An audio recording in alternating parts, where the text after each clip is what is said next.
आज तक रेडियो सुनता है सारा जहां।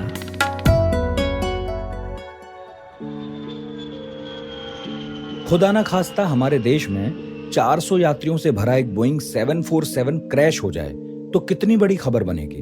कितने दिनों तक उसकी चर्चा हम सब करेंगे। सरकारें और एजेंसियां एक टांग पर खड़े होकर कारणों की जांच करेंगी और समाधान भी खोजेंगी। लेकिन क्या आपको पता है, हमारे ही देश में रोज यही हो रहा है। मुझे भी इस बात का पता नहीं था, लेकिन फिर एक रोज मैं YouTube पर कुछ पुराने टीवी शोज ऐसे ही खंगाल रहा था और अचानक मेरे सामने एक पुराना शो आ गया। उसमें यही एग्जाम्पल देकर जो बात समझाई जा रही थी वही मैं आपसे कह रहा हूं। रोज एक बोइंग तो नहीं गिर रहा है, लेकिन 400 लोग मर रहे हैं। हंगामा कहीं क्यों नहीं है? क्योंकि ये लोग एयर क्रैश में नहीं, सड़क पर हादसों में मरते हैं। सरकार खुद मानती है कि भारत में हम हर साल 5 लाख एक्सीडेंट्स में 1.5 लाख लोगों को सड़क पर मरते देखते हैं। इनमें से 50% के लिए जिम्मेदार रोड इंजीनियरिंग है और बाकी के लिए हम और आप। गुजरे 10 सालों में हमने 13 लाख लोग सड़कों पर गवा दिए। लॉ कमीशन ऑफ इंडिया का कहना है कि इनमें आधे तो सिर्फ इसलिए मारे गए क्योंकि हादसा होने के तुरंत बाद इमरजेंसी मेडिकल सर्विस नहीं मिली। वर्ल्ड हेल्थ ऑर्गेनाइजेशन ने भी कहा है कि रोड एक्सीडेंट्स में 50% लोग पहले 15 मिनट में दम तोड़ देते हैं, लेकिन बाकी आधों को हम बचा सकते हैं यदि तुरंत बेसिक लाइफ सपोर्ट दे सकें। पर ये सब कुछ है कहां? पुलिस के पास इस सब की प्रॉपर ट्रेनिंग नहीं है। हेल्पलाइन नंबर्स तो हैं, लेकिन सर्विसेज का आपस में कोई कोऑर्डिनेशन नहीं है। पब्लिक में अवेयरनेस नहीं है। और तो और ज्यादातर लोग एक्सीडेंट होने पर तमाशा देखने के लिए जुटते हैं। जो किसी घायल को हॉस्पिटल लेकर जाना भी चाहता हो तो उसे डर लगता है कि बाद में पुलिस वाले तंग करेंगे, कुछ और नहीं तो हॉस्पिटल वाले ही घायल को भर्ती करने से न मना कर दें। देखिए भाई, ये ठीक है, जो चीज रोज हमारी आंखों के सामने हो उसे देखने की आदत पड़ जाती है, लेकिन कई आदतें अच्छी नहीं हैं। इनमें एक है सड़क हादसों का होते रहना और हमारा उनके प्रति लापरवाह बने रहना। एक साहब थे, बड़ी अमेरिकी फर्म में बढ़िया नौकरी करते थे, लेकिन फिर एक दिन उन्हें खबर मिली कि उनके कजिन की सड़क हादसे में मौत हो गई। उन्होंने सिर्फ शोक नहीं मनाया, वो निकल पड़े जानने के लिए कि सड़क हादसे होते क्यों हैं, इन्हें रोका कैसे जा सकता है, उनके कजिन को तुरंत मेडिकल हेल्प क्यों नहीं मिली, देश का कानून और व्यवस्था सड़क हादसों को लेकर क्या कहते हैं, सड़कों की इंजीनियरिंग में कहां समस्या है और हमारी ड्राइविंग में दिक्कत क्या है। उनका नाम था पीयूष तिवारी। पीयूष की पूरी जिंदगी बदल गई। उन्होंने सेव लाइफ फाउंडेशन नाम की संस्था बनाकर खुद को उसमें झोंक दिया। कई सालों तक अपनी पूरी ताकत लगाई, जिसके बाद उनके काम को देश ही नहीं दुनिया ने जाना। वर्ल्ड इकोनॉमिक फोरम 2019 की यंग ग्लोबल लीडर्स लिस्ट में शामिल 6 भारतीयों में वो एक थे। कितने ही टीवी शोज में अक्सर रोड सेफ्टी पर बात करते दिख जाते हैं और आज उनकी संस्था सरकार के साथ मिलकर काम कर रही है ताकि हिंदुस्तान की सड़कें सेफ बनाई जा सकें। तो आज के पढ़ाकू नितिन में पीयूष तिवारी से बात करेंगे और समझेंगे कि हमारे सामने यदि कोई हादसा हो जाए तो हम क्या करें, किन नियमों का पालन करें ताकि अपने साथ दूसरों की जान जोखिम में ना पड़े, रोड बनाने में कहां कमियां हैं जिससे एक्सीडेंट्स हो रहे हैं, क्या लापरवाहियां हैं जो हमारी तरफ से भी हो रही हैं, और ऐसा क्या है जो विदेश में सरकारें तो करती हैं लेकिन हमारे यहाँ नहीं होता। मैं हूं नितिन ठाकुर और ये है पढ़ाकू Nitin. At the stroke of the midnight hour, when the world sleeps, I'm gonna make him an offer again with you. सत्ता का खेल तो चलेगा, सरकारें आएंगी जाएंगी, मगर मेरे कमरे में किताबों के सिवा कुछ भी नहीं।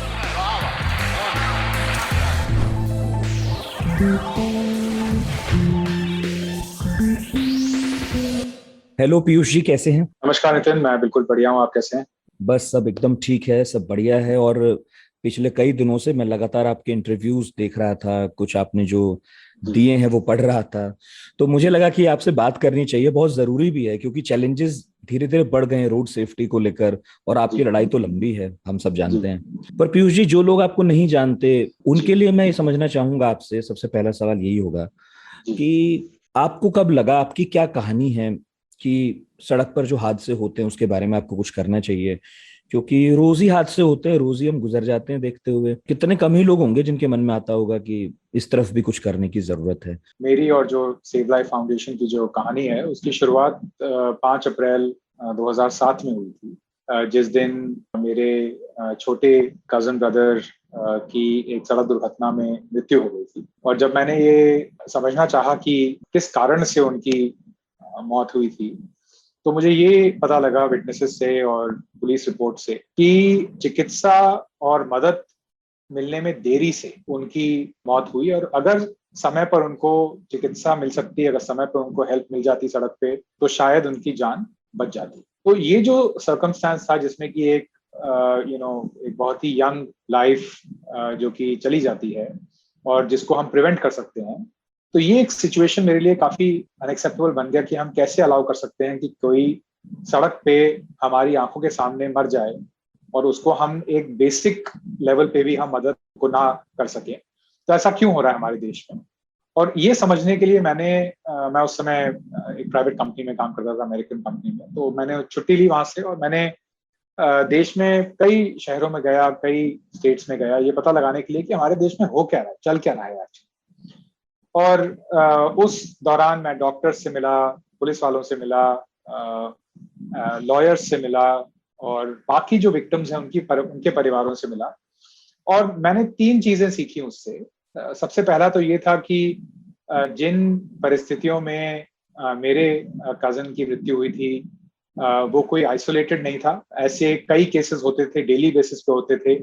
और इनफैक्ट एक लॉ कमीशन ऑफ इंडिया की एक रिपोर्ट आई थी जिसके अंतर्गत जिसमें लिखा गया था कि करीब 50% लोग जो हिंदुस्तान में मरते हैं वो इसी कारण से मरते हैं कि उनको सड़क पर सही समय पर मदद नहीं मिल पाती है और उसकी वजह से उनकी जान चली जाती है। तो सबसे पहला तो ये था। दूसरा ये सीखा था मैंने कि उस साल 2007 में ही इंडिया ने चाइना को सरपास कर लिया था। चाइना से भी बढ़त हमने हासिल कर ली थी सड़क दुर्घटना में मौतों में। और ये काफी शर्मनाक बात है, लेकिन इसमें हमें नंबर 1 दर्जा है और अनफॉर्चुनेटली आज भी नंबर 1 दर्जा है इस एरिया में। हालांकि काफी एफर्ट्स अब चल रहे हैं इसको ठीक करने के लिए।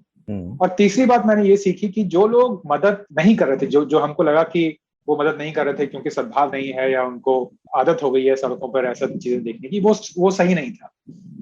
असल में लोगों की जो झिझक थी, जो उनकी हेजिटेशन थी, वो इस वजह से थी कि कहीं उनको पुलिस प्रक्रिया, कोर्ट कचहरी की प्रक्रिया में ना पड़ना पड़े, कहीं उनको अस्पताल वाले रोक ना लें जब तक पुलिस ना आ जाए, कहीं उनको फोर्स ना करा जाए पेमेंट करने के लिए।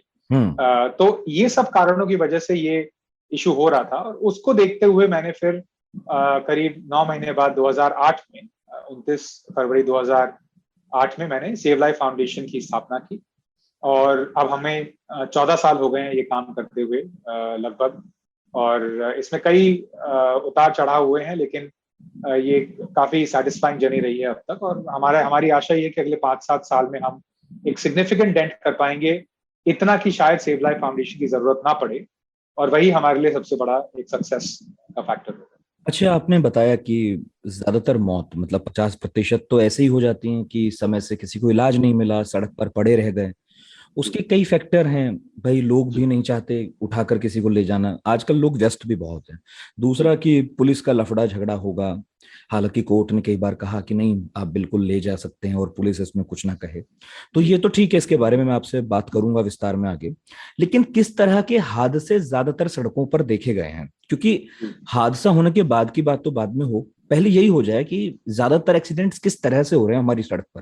हादसों के 2 प्रमुख कारण हैं। सबसे पहला तो है कि जो ड्राइवरों का जो बिहेवियर है हमारी सड़कों पर, जिस तरीके से हम ड्राइव करते हैं, तो चाहे हम ओवर स्पीडिंग की बात करें, चाहे हम रॉन्ग साइड ड्राइविंग की बात करें, चाहे हम ड्रिंकिंग एंड ड्राइविंग की बात करें, तो वो सभी चीजें एक बिहेवियर एस्पेक्ट में आ जाती हैं कि जो ड्राइवर्स का बिहेवियर है वो कैसा है। और उसके कई कारण है कि वो ऐसा क्यों है। लाइसेंस जो है वो बड़े आराम से मिल जाता था। एटलीस्ट आज की डेट में जो ड्राइवर्स हैं उनको लाइसेंस जो कुछ साल पहले मिला है बहुत ही आसानी से मिला है, या तो घूस देके मिला है, या फिर अगर टेस्ट भी दिया है तो वो टेस्ट इतना कॉम्पिटेंट नहीं है कि वो उनके सेफ्टी स्किल्स को टेस्ट कर सके। तो और फिर जो ट्रेनिंग का जो एस्पेक्ट है, ज्यादातर लोग जो हैं वो एक फॉर्मली ट्रेन नहीं होते हैं ड्राइविंग में, या तो घर पे ड्राइविंग सीख लेते हैं, या नुक्कड़ पे कोई ड्राइविंग की दुकान होगी वहां चले जाएंगे, वो आपको सिर्फ गाड़ी का चालन सिखाते हैं, वो आपको सेफ्टी नहीं सिखाते हैं। तो एक तो ये बड़ा कारण है। दूसरा जो कारण है वो है इंजीनियरिंग। जो हमारे सड़कों की जो इंजीनियरिंग है, सड़कों की जो हालत है हमारी, उसकी वजह से कई दुर्घटनाएं होती हैं। हमने अभी हम करीब 4,500 लेन किलोमीटर पे हम काम कर रहे हैं सिव लाइफ फाउंडेशन, करीब 3 स्टेट्स में।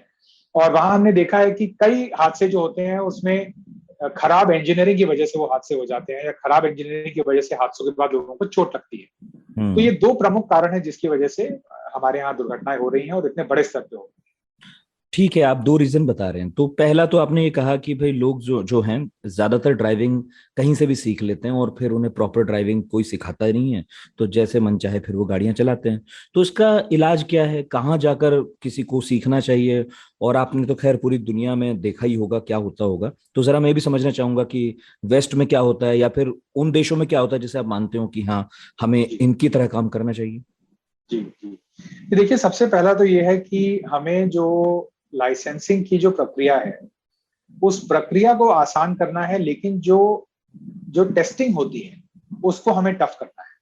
तो ऐसा नहीं होना चाहिए कि लोगों को बार बार एक लाइन में जाके खड़ा होना पड़ रहा है, एक विंडो पे जाके उनको प्लीड करना पड़ रहा है कि आप हमारे डॉक्यूमेंट्स लीजिए। वो सारा जो प्रोसेस जो है उसको सिंप्लीफाई करना है, जो कि कई हद तक कई आरटीओज में आजकल एक प्रोसेस चल रहा है उसको करने का। आप कई जगह ऑनलाइन अप्लाई कर सकते हैं लाइसेंसेस के लिए, लेकिन पूरे देश में भी नहीं हुआ है और इसको लाने की जरूरत है जी। दूसरा जो है कि जो हमने बात करी ट्रेनिंग की, अब ऐसे कई ट्रेनिंग संस्थान खुल गए हैं शहरों में जो जहां पर आप एक फॉर्मली ड्राइविंग ट्रेनिंग आप सीख सकते हैं। लेकिन प्रॉब्लम इसमें ये है कि एक तो ये बड़े शहरों में है ज्यादातर, और अगर हम देखें कि हमारे जो ट्रक ड्राइवर भाई हैं, जो हमारे बस ड्राइवर्स हैं, वो इन बड़े शहरों से नहीं आते, तो उनकी ट्रेनिंग कहाँ पे हो रही है ये हमें देखना पड़ेगा। जो बाकी जो ड्राइवर्स हैं, कमर्शियल ड्राइवर्स हैं जो कि हमारी उबर ओला चलाते हैं, उनकी ट्रेनिंग कहाँ पे हो रही है, वो कहाँ पे ड्राइविंग सीख रहे हैं। तो हमें ये जो एक सिस्टम है ट्रेनिंग का, एक कॉम्पिटेंट ट्रेनिंग का, उसको हमें बड़े शहरों से निकाल के हमारे छोटे शहरों टियर 2 टियर 3 तक हमें ले जाना है, उसको हमें बेटर बनाना है। अब इसमें हमारा भारत सरकार को एक सजेशन ये रहा है और हमने स्टेट गवर्नमेंट्स को भी काफी रेकमेंड करा है कि आप अगर कोई बड़ा ड्राइविंग ट्रेनिंग स्कूल खोल रहे हैं तो लैंड ना होने की वजह से आप वो शहर के बाहर खोल रहे हैं। तो आप वहां पर एक बड़ा ट्रैक बनाते हैं और आप एक्सपेक्ट करते हैं कि लोग वहां पे आएंगे, लेकिन कोई भी व्यक्ति इतनी दूर शहर के बाहर ड्राइविंग सीखने नहीं जाएगा। बिल्कुल, वो क्योंकि एक तो कंपल्शन नहीं है और दूसरा कि उसमें पैसा लगता है। और भाई हाँ, लोग तो यही चाहते हैं कि घर तक कोई आ जाए गाड़ी लेकर, हम उसकी गाड़ी में बैठ जाए, वो सिखा दे और हमें छोड़ दे। बिल्कुल बिल्कुल।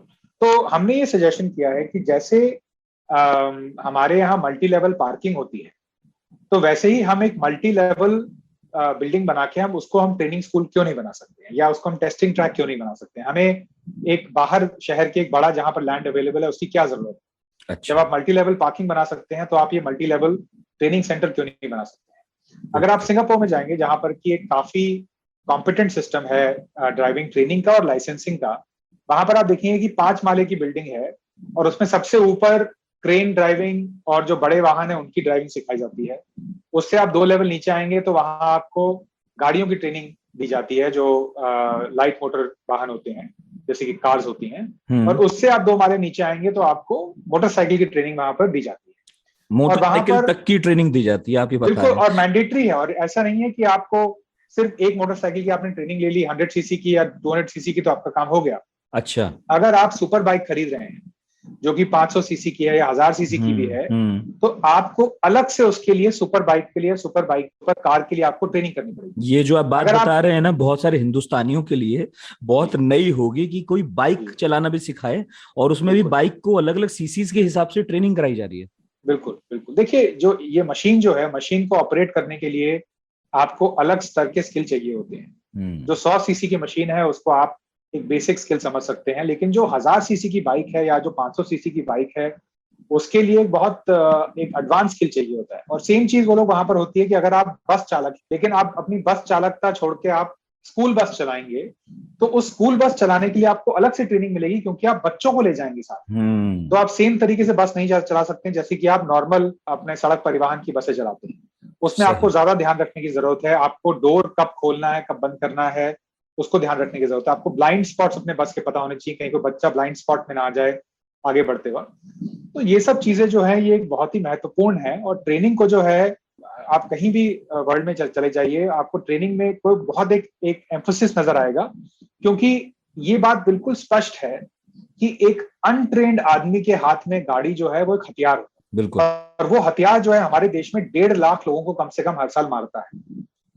तो ये एक बहुत ही बड़ी आपदा है, और अगर हम इस पे बड़े स्तर पे काम नहीं करेंगे, बड़े स्तर पे ट्रेनिंग नहीं करेंगे, प्राइवेट जो लार्ज कंपनीज है उनको हम इनवाइट नहीं करेंगे इसकी कैपेसिटी बढ़ाने के लिए इस एरिया में, तो ये जो मुद्दा जो है ये कई सालों तक चलता रहेगा, ये खराब ट्रेनिंग और खराब उसका। एक मैं आपसे बात 1 मिनट में बोलना चाहूंगा, वो ये है कि जो इंडियन ड्राइवर है वो अगर दुबई जाएगा या सिंगापुर जाएगा या अमेरिका में जाएगा तो एकदम से उसकी ड्राइविंग जो है वो बिल्कुल परफेक्ट हो जाएगी। हाँ, वही आदमी वहां पर अच्छे से गाड़ी चलाता है। वो इसलिए है क्योंकि एक तीसरा कारण जो है, जो कि मैं इसके लिए वेट कर रहा था, वो ये है कि एनफोर्समेंट जो है, एनफोर्समेंट जो है उसका बिहेवियर पे एक बहुत बड़ा इफेक्ट होता है। yes. तो आप और एनफोर्समेंट की जो हमारे देश में जो कैपेसिटी कंस्ट्रेंट है और जो करप्शन की प्रॉब्लम है उसको पार करने के लिए इलेक्ट्रॉनिक एनफोर्समेंट के कई प्रावधान लाए गए हैं, मोटर व्हीकल एक्ट में भी लाए गए हैं और कई स्टेट्स भी कर रहे हैं, लेकिन इसका इस्तेमाल बड़े स्तर पे नहीं हो रहा है।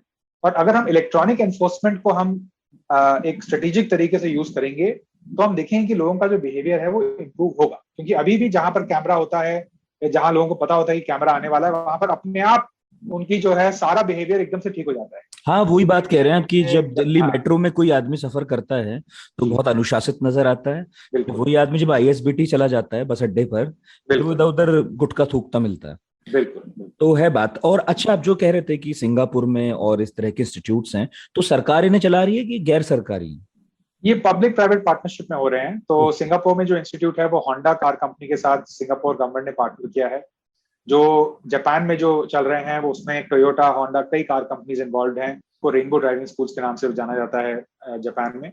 तो वहां पर एक उनके मोस्ट केसेस में पब्लिक प्राइवेट पार्टनरशिप। तो हमारे नहीं, पुलिस, आरटीओ वाले जो है, हाँ वो मिलके करते हैं, वो साथ में मिलके करते हैं ये काम। तो एक वहीं पे आपको आरटीओ का ऑफिस दिखेगा और ऊपर जो 5 माले हैं उसमें आपको ट्रेनिंग का सेटअप मिलेगा, जो कि एक प्राइवेट कंपनी चलाएगी जिसके पास सही टेक्नोलॉजी लाने का, सही ट्रेनर लाने के लिए इन्वेस्टमेंट कैपेसिटी भी है, और जो उनके पास जो जिस स्तर पे जो टेक्नोलॉजी चाहिए होती है वहां पे भी वो है। मैं आपको करीब 10 साल पहले की बात बता रहा हूँ। Hydraulic enabled robotic car driving system वहां पर है सिंगापुर में, जिसमें कि आप गाड़ी में बैठेंगे और आप ब्रेक लगाएंगे तो आपको वही फीलिंग आएगी क्लासरूम के अंदर जो आपको फीलिंग सड़क पे आएगी उस रोबोटिक हाइड्रोलिक उसमें ट्रेनिंग कार में, जो कि कमरे के अंदर इंस्टॉल्ड होती है। तो कई ऐसे सिस्टम्स हैं वर्ल्ड में और कई सालों से यूज हो रहे हैं, जिसकी वजह से कई देशों ने सड़क दुर्घटनाओं में वो लोग कमी लाए हैं। तो एक तो ये बड़ा जो इशू है जिसको कि हमें सॉल्व करने की जरूरत है। दूसरा मैंने कहा है आपको जैसे कि इंजीनियरिंग और एनफोर्समेंट पे एक बड़ा फोकस करने की भी हमें जरूरत है। अच्छा, जैसे आपने इंस्टीट्यूट वगैरह बताए, ये तो आप खुद कह रहे हैं कि 10 साल पहले की मैं बात बता रहा हूँ, तो 10 साल से पहले वहां पर ये काम शुरू हो गया होगा। तो हिंदुस्तान में क्या, मतलब केंद्र की छोड़िए, राज्यों के पास ये सब काम होता है, किसी भी राज्य सरकार ने इस दिशा में कोई भी इस तरह का प्रयोग किया ही नहीं है क्या? किसी के दिमाग में नहीं आया? सबसे पहला तो यह है कि किसी भी चीज को करने के लिए, स्पेशली अगर सरकार कर रही है, तो उसके पीछे कानूनी कारण होना चाहिए। और मोटर व्हीकल अमेंडमेंट एक्ट जो है उसकी जो फॉर्मेशन हुआ था, स्टार्ट होना, वो 2014 में हुआ था, लेकिन इवेंचुअली वो 2019 में सितंबर में जाके लागू हुआ और उसके बाद से फिर कोविड स्टार्ट हो गया। लेकिन कुछ सरकारें हैं जिन्होंने इस पे कदम लिए हैं। एक तो दिल्ली सरकार है जिसने कि sensor based driving testing track जो है वो दिल्ली में जितनी ट्रैक्स हैं उनको अब उसमें कन्वर्ट करा जा रहा है। जो सराय काले खान पे है वो ऑलरेडी एक sensor based driving testing track है, जो कि टेक्नोलॉजी का यूज करके आपको जज करते हैं कि आप सही तरीके से ड्राइव कर रहे हैं या नहीं कर रहे हैं। उसके बाद आपको पास फेल करा जाता है और मेरे ख्याल से हर टेस्ट में अगर आप 70% से कम ला रहे हैं तो आपको फेल करते हैं, जो कि काफी अच्छी बात है। अगर आप महाराष्ट्र में देखें तो बॉम्बे और पुणे में कुछ एरियाज हैं जहां पर ये सिमिलर सिस्टम लाया गया है। लेकिन जो ये मल्टी स्टोरी जो सिस्टम है, जो कि शहर के बीच में भी आप खड़ा कर सकते हैं क्योंकि आपको उसके लिए बहुत बड़ा लैंड नहीं चाहिए, वो अब तक हमने देश में कहीं भी इम्प्लीमेंट होते हुए नहीं देखा है। लेकिन और हमारी आशा ये है कि क्योंकि हम अब कई सरकारों के साथ काम कर रहे हैं, भारत सरकार के साथ भी काम कर रहे हैं, तो अब हमारी आशा है कि ये जो हमारा सजेशन है उसको एक सीरियस तरीके से लिया जाएगा और इसका एटलीस्ट 1 या 2 स्टेट्स जो हैं इस पे एटलीस्ट एक्सपेरिमेंट करेंगे और फिर इसको एक्सपैंड करेंगे। अभी जो आप बता रहे थे वो तो बेसिकली स्किल की बात हो गई कि भाई सबको ठीक जगह पर सीखना चाहिए। उसमें बहुत सारा पार्ट तो हमें निभाना है कि हम भी सही जगह पर सीखें और ठीक से गाड़ी चलाएं। लेकिन दूसरी चीज जो आप जिस पर बार बार जोर दे रहे थे कि इंजीनियरिंग, उसमें तो हमारा कोई रोल है नहीं, वो तो पूरी तरह सरकार या फिर जो ठेकेदार ये सब लोग सड़क बनाते हैं। तो इससे आपका क्या मतलब है कि इंजीनियरिंग खराब है, सड़कें खराब हैं, या सड़कें बनाने का तरीका खराब है? क्या चीज खराब है, कितने एक्सीडेंट्स हो रहे हैं? देखिए, एक सबसे बड़ी जो प्रॉब्लम है वो ये है कि हमारे देश में जो सड़क बनाने का जो काम है वो करा जाता है by pavement engineers. Pavement engineer मतलब जिनको की सड़क ले करना आता है। लेकिन आपको जो लोग चाहिए सड़क बनाने के लिए, वो पेवमेंट इंजीनियर के साथ साथ आपको ट्रैफिक इंजीनियर्स और सेफ्टी इंजीनियर्स भी चाहिए, जो कि ये प्रिडिक्ट कर सकें कि किस प्रकार का ट्रैफिक यहाँ पर आएगा, किस स्पीड पे चलेगा, उस स्पीड के हिसाब से किस प्रकार का इंफ्रास्ट्रक्चर लगाया जाए कि अगर कोई दुर्घटना होती है तो उसमें लोगों को ज्यादा चोट ना लगे, उनको सही समय पर वार्निंग मिल सके, सही एक एक्सेस पॉइंट हो इमरजेंसी सर्विसेज के आने के लिए। तो ये प्रॉपर जो एक सिस्टम है वो यहाँ नहीं है। सेफ्टी इंजीनियर्स जो है वो ये डिसाइड करते हैं कि डिजाइन स्टेज से ही, डिजाइन, कंस्ट्रक्शन और मेंटेनेंस, ये 3 जो स्टेजेस होती हैं, इन तीनों स्टेजेस पे जो सुरक्षा का जो एक एलिमेंट है, सेफ्टी का जो एलिमेंट है, उसको कैसे लाया जाए। तो क्या हमें क्रैश बैरियर लगाने चाहिए जहां पर कोई पोल है, पेड़ है या आपका ब्रिज पिलर है, जिससे कि लोग जाके उसमें रात में, दिन में या नींद की वजह से उसमें टक्कर ना मारते, राइट। दूसरा ये सोचा जाता है, एक अप्रोच हम बोलते हैं इंजीनियरिंग में जिसको हम बोलते हैं सेफ सिस्टम अप्रोच। मतलब हम ये मान के सड़क बनाएंगे कि कोई ना कोई यहाँ पर गलती करेगा, क्योंकि देखिए ह्यूमन बींग्स जो हैं वो गलती कर सकते हैं। जो बेस्ट ट्रेन ड्राइवर्स होते हैं वो कंट्रोल्ड कंडीशंस में भी वो गलती करते हैं और बड़े बड़े क्रैशेस होते हैं वहां पर। तो यहाँ तो हम अनकंट्रोल्ड कंडीशंस की बात कर रहे हैं, यहाँ पर हम ऑलमोस्ट अनट्रेन ड्राइवर्स की बात कर रहे हैं। तो ह्यूमन बींग जो है वो मिस्टेक करेगा, लेकिन जो इंफ्रास्ट्रक्चर है वो उस मिस्टेक को किस तरीके से डील करेगा, उसमें एक बहुत बड़ा अंतर है। तो जैसे कि हम सेव लाइफ फाउंडेशन जो है वो फोरेंसिक क्रैश इन्वेस्टिगेशन करता है कई सरकारों के लिए, जहां पर जो हादसे होते हैं उसकी हम जाके एक साइंटिफिक तरीके से जांच करते हैं।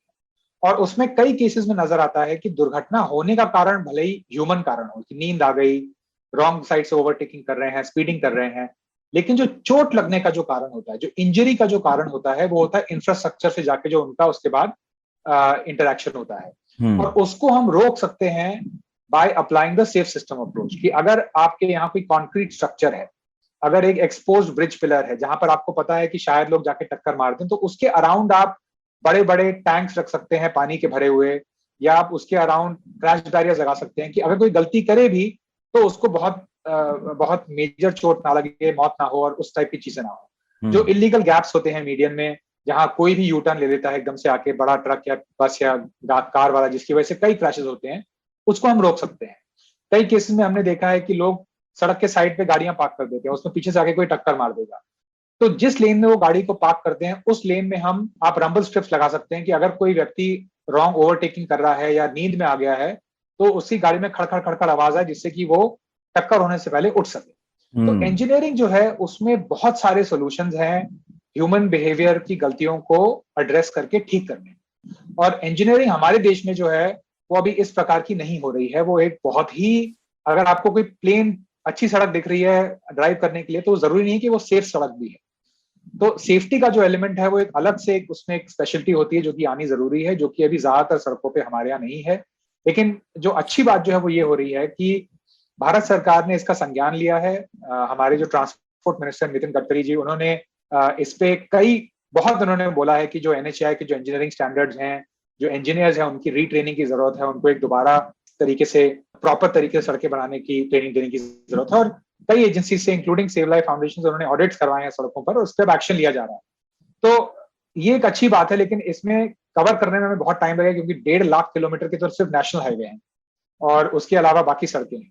तो उसमें इसको एक बड़े स्तर पे करना पड़ेगा। जैसे कि हम बात करते हैं आपके स्वच्छ भारत अभियान की, वैसे ही हमें एक सुरक्षित भारत अभियान को स्टार्ट करने की जरूरत है एक बड़े स्तर पे, जिससे कि इस इशू की जो गंभीरता है और इस इशू का जो ज्ञान है उसको हम पास ऑन कर सकें।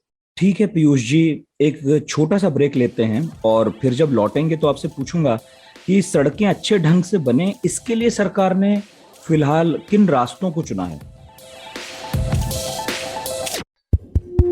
अपार हर्ष के साथ सभी सुनने वालों को सूचित किया जाता है कि वॉइस नोट में आवाज में अपना रिएक्शन भेजना चाहते हैं और वो आसान भी है, बस बटन दबाइए भेजिए। तो नंबर है, लिख लीजिए कि 99 533 233 03।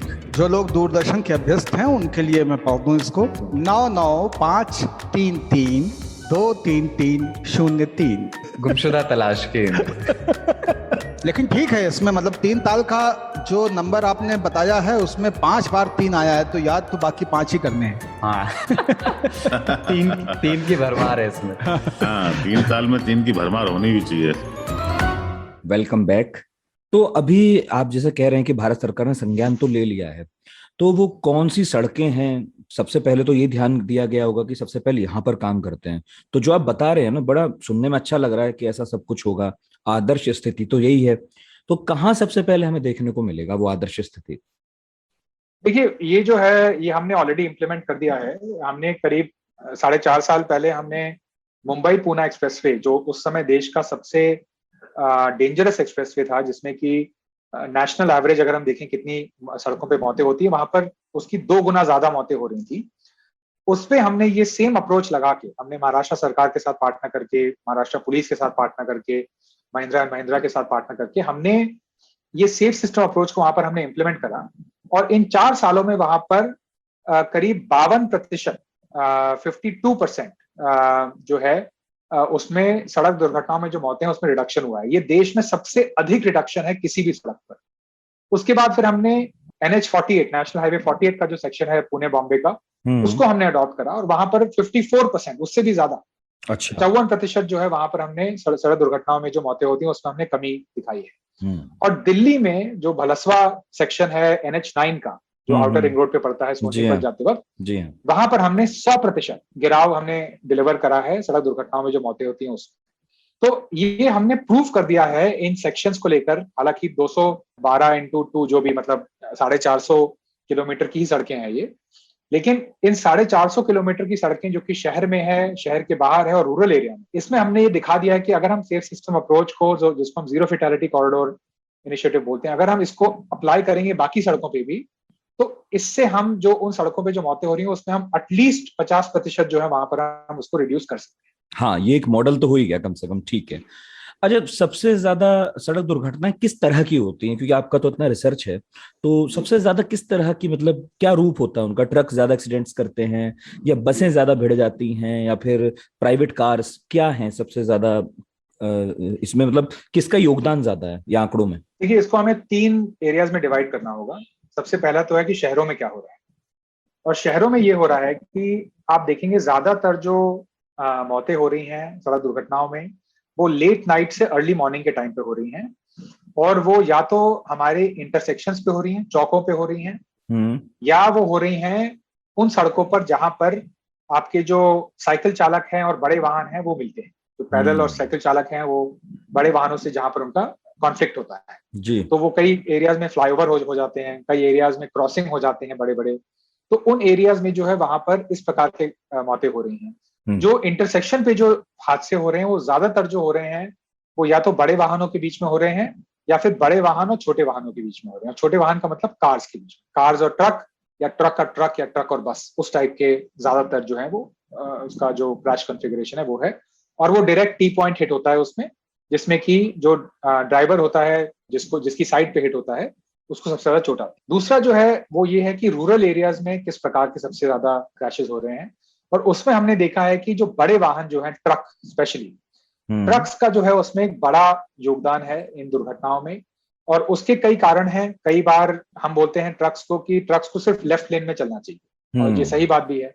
लेकिन फिर हमने उस लेफ्ट लेन में ही हमने कई सारी माइनर रोड्स को हमने एंट्री दी हुई है जो गाँव से निकलती हैं।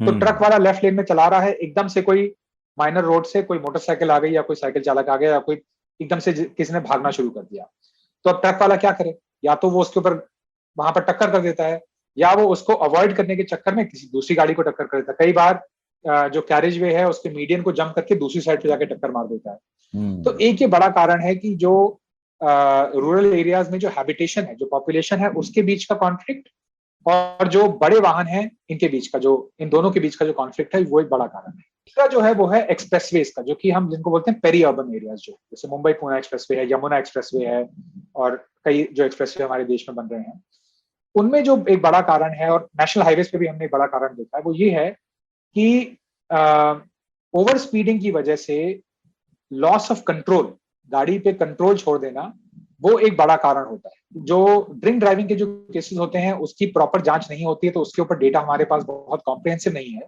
क्योंकि हर केस में जहां पर टेस्टिंग होनी चाहिए वहां टेस्टिंग नहीं होती है। और कई एरियाज में पुलिस के पास कैपेबिलिटी भी नहीं होती कि वो हर केस में ऐसा टेस्ट कर सके। तो जो लॉस ऑफ कंट्रोल है उसकी वजह से मौतें होती हैं। और कई जो केसेस में होता है वो ये देखा हमने कि जो गाड़ी या तो जो धीमे चल रही होती है या जो पार्क्ड होती है उसके पीछे से आके लोग उसमें टक्कर मार देते हैं, और उसकी वजह से जो है, अगर छोटे वाहन ने बड़ी वाहन को टक्कर मारा है तो छोटे वाहन में जो लोग होते हैं उनको सबसे ज्यादा जो चोटें लगती हैं, मौत होती है, लगती है। और अगर कई केस में देखा कि अगर ट्रक को टक्कर मारा है तो उसमें भी क्लीनर या ड्राइवर या तो इनमें से एक या दोनों की ही इसमें इंजरी या मौत हो सकती है। अच्छा, लेकिन इन सड़कों पर हमने ये भी देखा है टायर्स बहुत फटते हैं, तो यहाँ कई लोग कहते हैं कि ये सड़कें ठीक ढंग से नहीं बनाई गई हैं। मतलब वो टायर में हवा कैसे भरी आपने, वो तो है ये कहानी, लेकिन इन सड़कों के लिए भी बहुत कुछ कहा जाता है कि इसकी भी इंजीनियरिंग कहीं ना कहीं फॉल्टी है। देखिए, इसमें कुछ हद तक साइंस इन्वॉल्व है। ये है कि अगर हम किसी सीमेंटेड एक्सप्रेसवे पे हम गाड़ी चला रहे हैं और हम ओवर स्पीडिंग कर रहे हैं, और इस तरीके से ओवर स्पीडिंग कर रहे हैं जहां पर हमें रोकने में गाड़ी को कम से कम 50 से 100 मीटर लग सकता है, तो उस केसेस में ब्रेक लगाने के बाद अगर आपका टायर ऑलरेडी घिसा हुआ है तो उसके फटने के चांसेस बढ़ जाते हैं। दूसरा कारण ये है कि जो हमारे यहाँ जो कितने लोग हैं, अगर आप अपने ऑफिस में ही पूछ लें कि कितने लोग इस बात का ध्यान रखते हैं कि टायर की जो है वो फ्रीक्वेंट तरीके से जांच कराई जाए। 1 रुपए का सिक्का लेकर आप उसके ट्रेड में डालिए और आप देखिए कि उसमें कितना ट्रेड बचा है, और अगर वो ट्रेड 25% से कम हो गया है तो उसको टायर फिर आपको चेंज कराना पड़ेगा, क्योंकि वो टायर या तो एक्सप्रेस में फटेगा या फिर शहर में फटेगा। शहर में फटेगा तो दुर्घटना नहीं होगी क्योंकि आप लो स्पीड पे होंगे तो वो न्यूज में नहीं आएगा, लेकिन अगर एक्सप्रेसवे पे होंगे, आप 100-120 की स्पीड पे चला रहे हैं और तब फटेगा और तब बड़ा एक दुर्घटना होगी तो न्यूज में आ जाएगा कि भाई एक्सप्रेसवे पे हुआ है, तो यहाँ पर टायर फटने की वजह से ज्यादा क्रैशेस हो रहे हैं। लेकिन टायर की अपकीप और जिस तरीके से हम गाड़ियां चला रहे हैं उसमें एक बड़ा प्रॉब्लम है।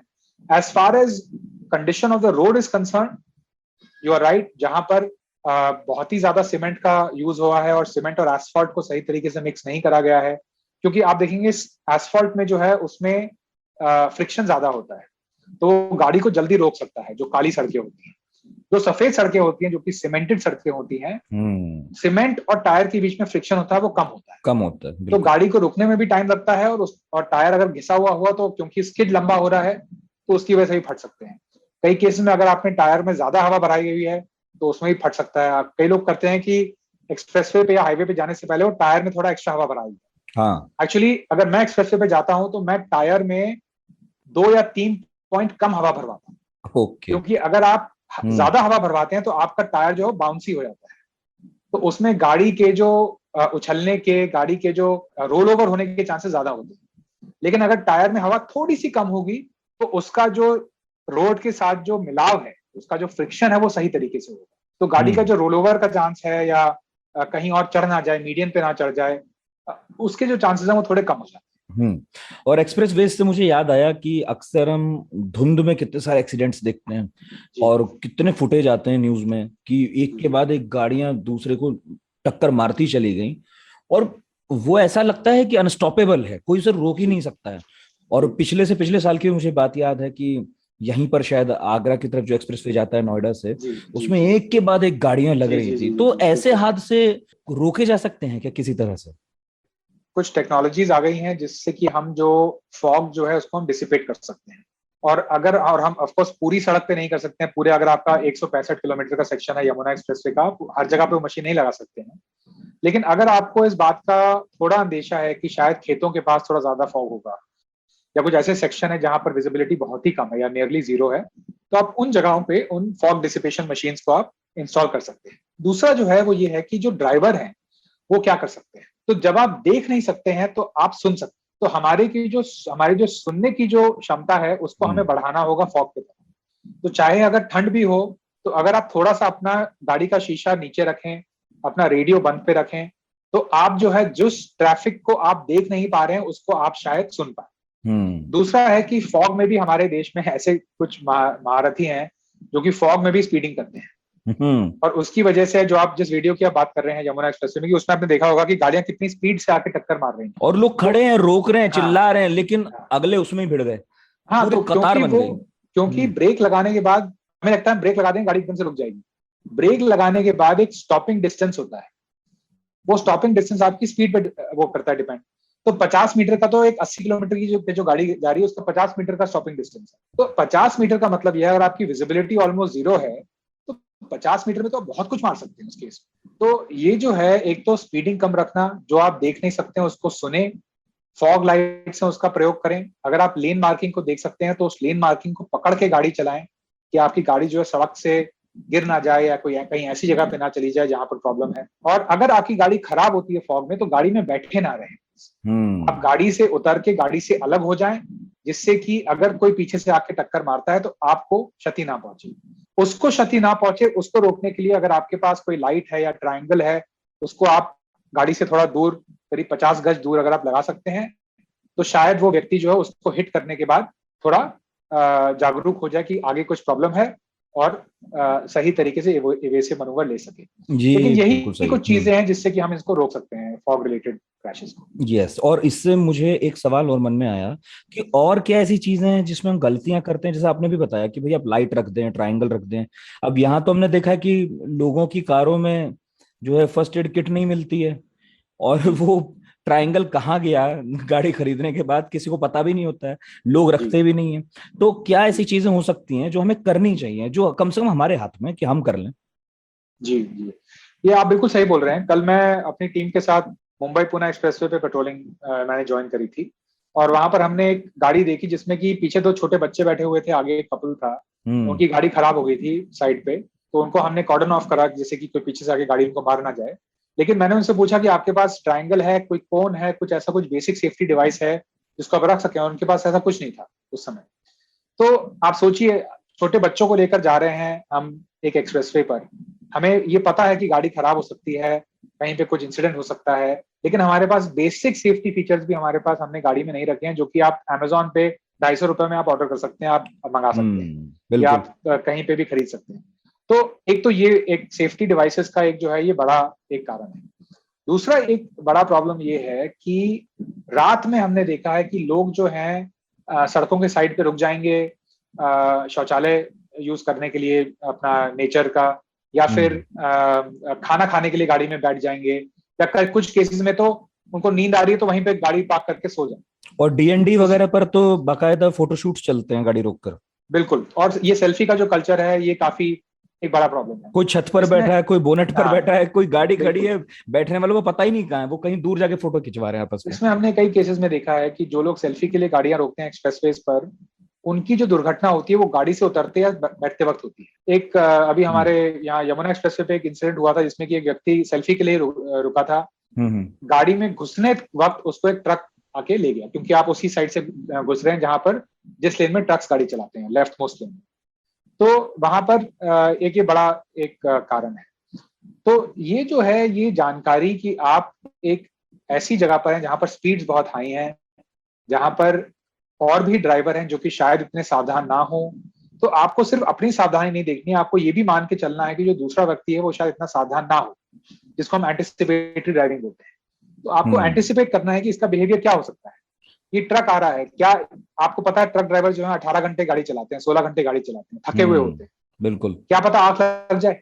तो उस केस में आपको बहुत ही सावधान होकर वहां पर इस जानकारी के साथ गाड़ी चलानी जाती है।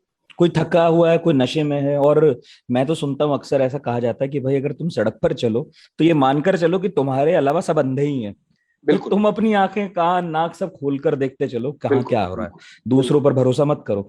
आप ट्रक की बात कर रहे थे पीयूष जी, और मुझे याद आया कि आपने एक इंटरव्यू दिया था, उसमें ट्रक की बड़ी लंबी बातचीत हो रही थी कि ट्रक ड्राइवर्स की प्रॉब्लम्स हैं, उनसे हादसे कुछ ज्यादा ही हो जाते हैं अक्सर। इसके अलावा अभी जब मैं आपसे पूछ रहा था किस तरह के एक्सीडेंट ज्यादा होते हैं, उसमें भी आपने कई बार ट्रक बोला। तो ये इतना बड़ा प्रॉब्लम है और इतने सालों से हम इस पर बात कर रहे हैं, कुछ इम्प्रूवमेंट होता दिख रहा है कि ट्रक ड्राइवर्स को कुछ समझाया जाए, बताया जाए, उनकी भी अपनी प्रॉब्लम से उनको दूर किया जाए? कुछ हो रहा है इस दिशा में? क्योंकि सबसे ज्यादा एक्सीडेंट्स हम अक्सर अखबारों में देखिए, कहीं देखिए, ट्रक इन्वॉल्व होता है। जी, देखिए बड़े स्तर पर तो ऐसा कुछ भी नहीं हो रहा है। ट्रक ड्राइवर्स जो हैं उनकी जो लाइफस्टाइल है, उनकी जो परेशानियां हैं, उनके जो आर्थिक इश्यूज हैं, वो अभी भी वैसे ही चल रहे हैं जैसे हैं बड़े स्तर पर। शायद कुछ इक्का दुक्का कंपनियां हैं जो अपना थोड़ा अपने ड्राइवर्स का ख्याल रख रही हैं या उनके लिए एक फैसिलिटीज प्रोवाइड कर रही हैं, इंश्योरेंस दे रही हैं, लेकिन एक ज्यादातर जो, अगर आप एक नॉर्मल ट्रक ड्राइवर को देखेंगे, वो एक बहुत प्रेशर में काम कर रहा है, क्योंकि उसको जो सामान है उसको सही समय पर पहुंचाना है। जो ओनर होते हैं, कंसाइनर होते हैं, वो उसको इंसेंटिव देते हैं कि भैया अगर तुम 2 घंटे पहले पहुंच जाओगे तो हम तुम्हें 3,000 रुपए एक्स्ट्रा देंगे। अब वो गरीब व्यक्ति है, उसके लिए 3,000 रुपए का जो मायने, जो महत्व है, वो बहुत ज्यादा है। उसकी तनख्वाह ऑलरेडी इतनी कम है कि वो 3,000 रुपए बहुत है। बिल्कुल, उसके लिए वो 6 महीने की बच्चों की स्कूल फीस है, तो वो जो है वो 3,000 रुपए के लिए कुछ भी कर लेगा। उसको अगर 16 घंटे गाड़ी चलानी है, वो भी वो 16 घंटे गाड़ी चलाएगा उसके लिए। तो ये जो एक बहुत ही परवेसिव कल्चर बन गया है कि हम जो है ट्रक ड्राइवर्स को एक्सप्लॉइट करेंगे, हम उनको हर 20 किलोमीटर रोक के उनकी चेकिंग करेंगे, उनसे हम घूस लेंगे, हम उनको इंसेंटिव देंगे कि वो गाड़ी तेज चलाएं, हम उनको बोलेंगे कि तुम लेफ्ट लेन में चलाओ, लेकिन हम लेफ्ट लेन को सिक्योर नहीं रखेंगे, एक्सेस कंट्रोल नहीं रखेंगे, और फिर दुर्घटना होने के बाद हम ट्रक वाले को ही पकड़ेंगे, उसका हम कोई फोरेंसिक इन्वेस्टिगेशन नहीं करेंगे, एक्चुअल गलती किसकी थी। तो ये एक बहुत बड़ी समस्या है। और अगर आप आज किसी ट्रक ड्राइवर से बात करेंगे कि क्या वो चाहता है कि उसकी फैमिली में, फ्यूचर में उसके बच्चों में से कोई भी ट्रक ड्राइवर बने, तो वो आपको साफ मना कर देगा। तो ये जो है, ये एक बड़ा प्रॉब्लम बनता जा रहा है। और ट्रकिंग इंडस्ट्री जो है, ये ऑलरेडी उनके पास जो है करीब 10 लाख ड्राइवर्स की कमी है, और वो ये बात नहीं समझते हैं कि कुछ साल बाद जब ये जो करंट ड्राइवर्स हैं वो या तो दुर्घटनाग्रस्त, या मर नहीं जाएंगे, या रिटायर नहीं हो जाएंगे, उसके बाद उनको ड्राइवर नहीं मिलने वाले। उसके बाद वो ड्राइवर्स के लिए उनको विदेश में जाना पड़ेगा। अभी तो मैं सुन रहा था कि हमारे यहाँ से बहुत सारे लोग हैं जो विदेश में ट्रक्स चलाते हैं। हाँ, लेकिन वहां पर अगर आप देखेंगे कि अमेरिका में जो इंडियन ट्रक ड्राइवर्स चलाते हैं, जो हमारे यहाँ से जाते हैं, उनकी सैलरी क्या होती है? उनकी सैलरी करीब $200,000 होती है। बिल्कुल। जो कि एक वहां पर MBA के लिए की सैलरी के लेवल की होती है। और अगर आप ट्रक चला रहे हैं जिसमें केमिकल है, या जिसमें कोई ऐसा पदार्थ है जो कि आग पकड़ सकता है, तो आपकी सैलरी और ज्यादा होगी। आपको 8 घंटे ज्यादा वो गाड़ी चलाने ही नहीं देंगे, आपके लिए कई फैसिलिटीज वहां प्रोवाइड होंगी। तो फिर बेसिकली आप हवाई जहाज चला रहे हैं उनकी नजरों में। उतनी इज्जत, उतना ही पैसा, उतनी बड़ी जिम्मेदारी है आपकी। बिल्कुल, क्योंकि देखिए हवाई जहाज के कितने क्रैश होते हैं? बहुत बहुत बहुत कम होते हैं। बहुत कम, सबसे सेफ वही है। लेकिन ट्रक्स के बहुत क्रैश होते हैं। बिल्कुल, मैं इंडिया की बात कर रहा हूँ। लेकिन अगर आप बाहर विदेशों में जाएंगे, वहां ये जो स्पेशली जो केमिकल ट्रक्स हैं, वो आपको बहुत इक्का दुक्का आपको कोई बड़ी न्यूज दिख जाएगी कुछ साल पहले की, जिसमें कि कोई बड़ा कंटेनर का या बड़ा उसका दुर्घटना हुई है, लेकिन ज्यादातर नहीं मिलेगा। हमारे देश में आए दिन होते रहते हैं, आए दिन बसें हमारे यहाँ गिरती रहती हैं। तो ये एक बड़ा प्रॉब्लम है। और जो कमर्शियल व्हीकल्स का जो मैनेजमेंट है, उनका जो पॉलिसी फ्रेमवर्क है, उसकी जो इंडस्ट्री है, उसको अगर हम रिफॉर्म नहीं करेंगे, उसमें अगर हम कुछ प्रॉपर रेगुलेशन नहीं लाएंगे, तो ये इंडस्ट्री के लिए ही एक बड़ा प्रॉब्लम बन जाएगा, आगे चल के बनेगा नहीं। और आप ट्रक्स की बात कर रहे हैं, कारों की सोचिए कि बड़ी बड़ी कंपनियां हैं, हजारों करोड़ का बिजनेस है। हिंदुस्तान में जो कारें बनती हैं, वो कहाँ उनमें कुछ सेफ्टी फीचर्स, और लोग लेते हैं, बस हम खरीदते हैं क्योंकि हमें भी गाड़ी चाहिए। जी। तो वो तो खैर सरकारों के और कंपनियों के हाथों में है, वो तक नहीं होता है। ट्रक तो चलिए बहुत सारे लोग हैं बिजनेस के चक्कर में सावधानी से चला रहे हैं। जी। देखिए, उसमें कुछ अभी कुछ काम हुआ है पिछले कुछ सालों में, जिसमें कि भारत सरकार ने काफी स्ट्रिंजेंट नॉर्म्स रखे हैं व्हीकल सेफ्टी के लिए, कार सेफ्टी के लिए। इंडस्ट्री जो है वो अभी तक पूरी तरीके तक कंप्लायंट नहीं है उसके साथ, लेकिन एक डेडलाइन दी गई है कंपनियों को। अभी कोविड की वजह से शायद उसको एक्सटेंड कर दिया गया है, लेकिन वो अक्टूबर मेरे ख्याल से 2020 की थी कि आपको उस टाइम तक सारी गाड़ियों में जो बेसिक सेफ्टी फीचर्स हैं वो होने चाहिए, इवन बेसिक जो आपकी गाड़ियां हैं उसमें भी।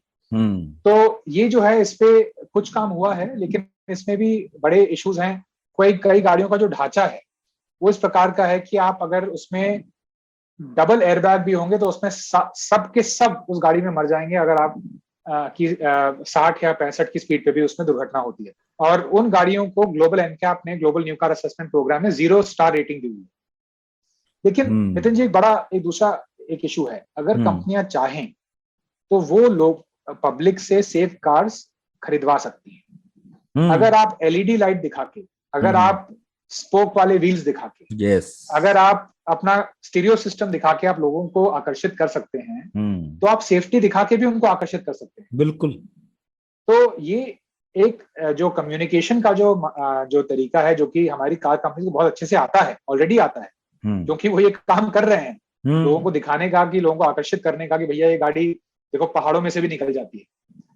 उसके साथ साथ अगर आप उसमें आप एक डिवाइस लगा रहे हैं जो कि 3500 रुपए का या 4000 रुपए का, और ज्यादातर लोग जो है वो लोन पे गाड़ी खरीदते हैं, हाँ बिल्कुल, तो उनके लिए जो नेट इफेक्ट जो है उनके ईएमआई में वो कुछ रुपए का हो, एक आधी ईएमआई और फालतू चली जाएगी, तो वो जो है उसमें आप जो है उसमें आप कर सकते हैं। लेकिन ये आई थिंक ये अभी जो इंक्लिनेशन है वो थोड़ा कम है अभी इंडस्ट्री में कि सेफ्टी रिलेटेड हम मैसेजिंग करें। और एक जो इंडस्ट्री है जो इस पे बिल्कुल ही कुछ काम नहीं कर रही है वो है इंश्योरेंस इंडस्ट्री। अच्छा, इंश्योरेंस में आप सोचिए 21,000 करोड़ रुपए का सिर्फ मोटर वाहनों के एक्सीडेंट का क्लेम हर साल ये कंपनियां पे करती हैं, 21,000 करोड़ रुपए सिर्फ मोटर एक्सीडेंट क्लेम्स। लेकिन आप कितनी एडवर्टाइजिंग देखते हैं इंश्योरेंस कंपनी से सेफ्टी के बारे में, कितना एफर्ट आप देख रहे हैं कि लोग सड़कों पर सही तरीके से गाड़ी चलाएं कि उनको पे आउट ना करना पड़े। नहीं, जागरूकता पर कोई खर्च कोई नहीं करता है, तो कोई नहीं कर रहा। तो ये बड़ा ये अगर खर्च करेंगे तो उनका ही बेनिफिट होगा, उनका ही पे आउट। बिल्कुल बिल्कुल। आप 21,000 करोड़ में से 200 करोड़ निकाल के आप सिर्फ ये एडवर्टाइजिंग कर दीजिए, आपका 21,000 करोड़ का जो है वो कम होकर कम से कम 3-4 हजार करोड़ रुपए वहीं पे कम हो जाए। उसका आरओआई बहुत ज्यादा है। सच है। यहाँ एक और ब्रेक लेना है मुझे पीयूष जी, और लौटने के बाद आपसे बहुत जरूरी सवाल मुझे पूछना है। वो सवाल है इस बारे में कि हादसा हो जाए हमारे सामने तो हम क्या करें, हमारा फर्ज क्या है और अधिकार क्या है। मेरे पास ना काम बहुत है और आंखें मेरी हमेशा ऑक्यूपाइड रहती हैं। ऑफिस में स्क्रीन देखो, ड्राइव करते हुए सड़क देखो, फिर घर आकर खाना बनाओ, पर कान मेरे फ्री रहते हैं। इन कान से भी मैं बहुत काम करती हूँ, मास्क टिकाती हूँ, चश्मा लगाती हूँ और सुनती हूँ आज तक रेडियो, क्योंकि पॉडकास्ट की बात ही अलग है। आप भी सुनकर देखो आज तक रेडियो, सुनता है सारा जहां। Welcome back. पीयूष तिवारी हमारे साथ हैं। सेव लाइफ फाउंडेशन नाम की संस्था चलाते हैं जो हमारे देश की सड़कों को सुरक्षित बनाने के काम में जुटी है। अच्छा सर, मान लीजिए सड़क पर निकल ही गए और हादसा हो ही गया, तो फिर कितने सारे लोग हैं, घायल दिखते हैं चारों तरफ हमें, लोग नहीं रुकते, उन्हें मदद नहीं करते, और जैसा मैं शुरू में कह रहा था कि घबराहट है कि पता नहीं इसके बाद मेरे साथ क्या होगा, पुलिस वाले मुझसे ही पूछने लगेंगे। इनफैक्ट मेरे पास तो एक उदाहरण है, हमारे एक परिचित हैं जो कहीं द्वारका की तरफ रहते हैं। वो कई साल पहले रात को कहीं जा रहे थे तो उन्होंने अपनी आंखों के सामने एक कार को देखा जो बड़ी स्पीड में थी। उस सड़क पर एक आदमी खड़ा था, गरीब सा, कोई रिक्शा चालक था, कौन था अब ध्यान नहीं, उसने टक्कर मारी और कार चली गई। तो इन भाई साहब ने भलमन साहत में उस व्यक्ति को गाड़ी में रखा, अस्पताल लेके गया और वहां उपचार करवा के अपना निकल गए। तो उसके बाद उनके पास कॉल आता पुलिस वालों का कि भाई साहब आपने टक्कर मारी और आप अस्पताल में भी नहीं रुके और भाग गए।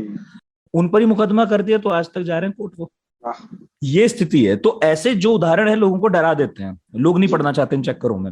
तो अभी मैं सुन रहा था कि इस तरफ भी थोड़ा काम चल रहा है, कोर्ट्स वगैरह कह रही हैं ऐसा मत कीजिए, ये क्या है, अभी कुछ हो रहा है इस तरफ? जी देखिए, 2012 में सेव लाइफ फाउंडेशन ने सुप्रीम कोर्ट में एक याचिका दायर की थी, जिसके अंतर्गत हमने ये मांग की थी कि हिंदुस्तान में गुड समारिटन लॉ का गठन होना चाहिए। गुड समारिटन लॉ के अंतर्गत आपको ये जो अभी आपने कठिनाइयां बताई हैं, इन किसी भी कठिनाई का सामना नहीं करना पड़ेगा अगर आप किसी घायल व्यक्ति की मदद करते हैं। गुड समारिटन में तो उसमें कई साल तक केस चला और फिर सुप्रीम कोर्ट ने ये डिसाइड करा कि एक व्यक्ति की जान बचाना किसी भी इन्वेस्टिगेशन, किसी भी प्रोसेस, किसी भी डिपार्टमेंट से बड़ा है।